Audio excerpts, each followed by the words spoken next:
Bonjour, la Galerie Yoko est heureuse de pouvoir vous présenter aujourd'hui un bas-relief, comme la pierre l'atteste, originaire du nord-est de l'Inde, Bihar, Bangladesh.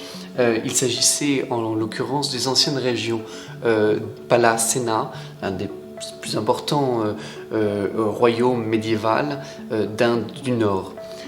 On a ici un bas-relief saisissant, car il s'agit des Navagraha, les 9 planètes qui président à la bonne destinée des hommes, à leur bonne fortune, lorsqu'ils viennent à rentrer par la porte du sanctuaire. Ce bas-relief était situé en linteau au-dessus du chambranle de la porte et occupait donc une place symbolique, d'ailleurs à l'image du programme iconographique que l'on trouve généralement autour des chambranles de porte, comme Yamuna et Ganga au pied, qui ont pour fonction en tant que déesse fluviale de laver le dévot de ses péchés. Ici, en effet, cette pièce rappelle également que les Palasena ont une place toute particulière dans le développement de la connaissance astronomique.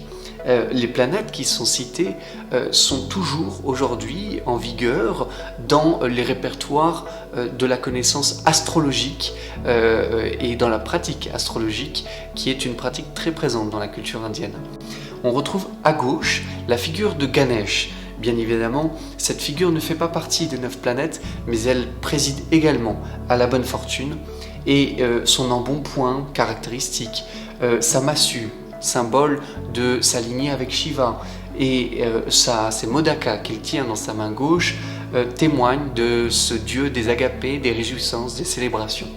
À droite de lui, on retrouve une ancienne figure du panthéon védique. Il s'agit de Surya, qui tient dans ses 2 mains 2 fleurs de lotus épanouies.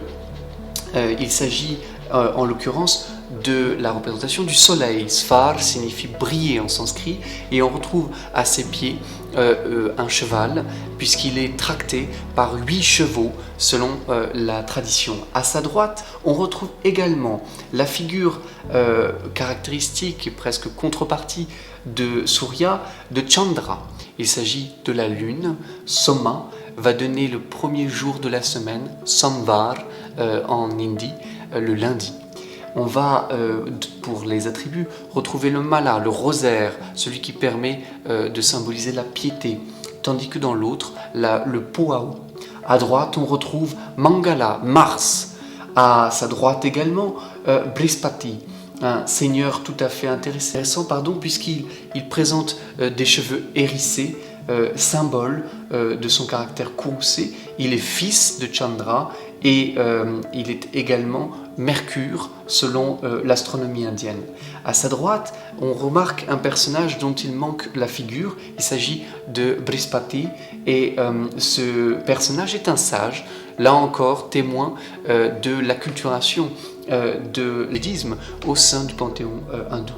À sa droite également, on retrouve la figure de Vénus, ou Shukra, dans le panthéon indien, figure relativement jeune, où l'on retrouve également la présence du mala et du poao, précisé dans sa main gauche. On va avoir à sa droite également la figure terminale de Shani. Shani est une figure de rétribution, de justice, ce qui est symbolisé par son trident. Vous remarquerez que chacun de ces Navagraha est identifiable à leur Vahana, c'est-à-dire leur monture.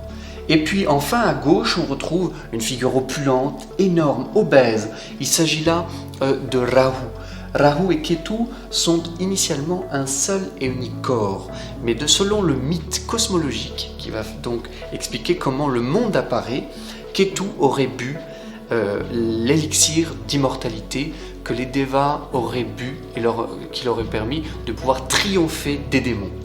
Or, au moment où Rahu et Ketu, seul corps, va boire l'élixir de vie, Chandra et Surya, que vous avez à gauche, vont le dénoncer à Vishnu. Celui-ci va envoyer son disque solaire, lui couper la tête. Ce que vous avez à droite ne sera plus que le corps, Ketu, et Rahu sera pour lui la figure de tête qui mange le soleil parce qu'il se venge une fois dans l'année. C'est donc l'origine des éclipses, Surya et Chandra poursuivis par cette figure ici. Il faut savoir que les Palas ont développé un savoir astronomique conséquent. L'université de Nalanda est l'un des plus emblématiques exemples de ce bouillonnement, de cet intérêt pour les sciences. Du 5e siècle au 12e siècle, il devient l'un des plus importants lieux de la connaissance et de diffusion de l'esthétique indienne dans toute l'Asie du Sud-Est.